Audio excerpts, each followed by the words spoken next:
Cauliflower with meal maker combination curry ఎంత taste ఉంటుందంటే అసలు నమ్మరండి. ఒకసారి ట్రై చేయండి.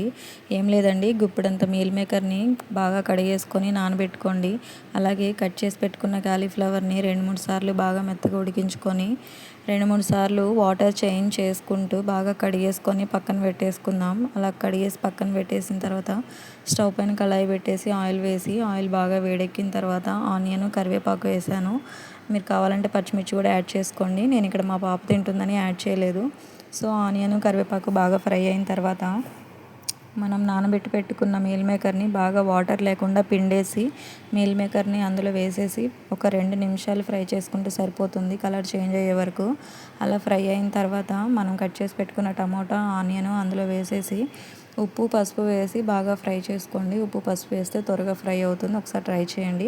అలా ఉప్పు, పసుపు వేసి ఫ్రై చేసుకున్న తర్వాత మనం ముందుగా ఉడికించి పెట్టుకున్నాం కదా కాలీఫ్లవర్ ముక్కలు, అవి కూడా అందులో యాడ్ చేసేసుకొని బాగా 2-3 సార్లు కలిదిప్పేసేసి ఉడికించుకోండి. ఉడికిన తర్వాత మీ రుచికి సరిపడా కారం అనేది యాడ్ చేసుకోండి.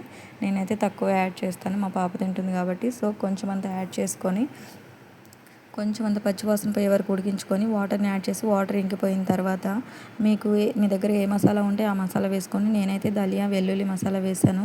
నచ్చితే కనుక కామెంట్ చేయండి, ఒక్కసారి ట్రై చేయండి, సబ్స్క్రైబ్ చేసుకోండి.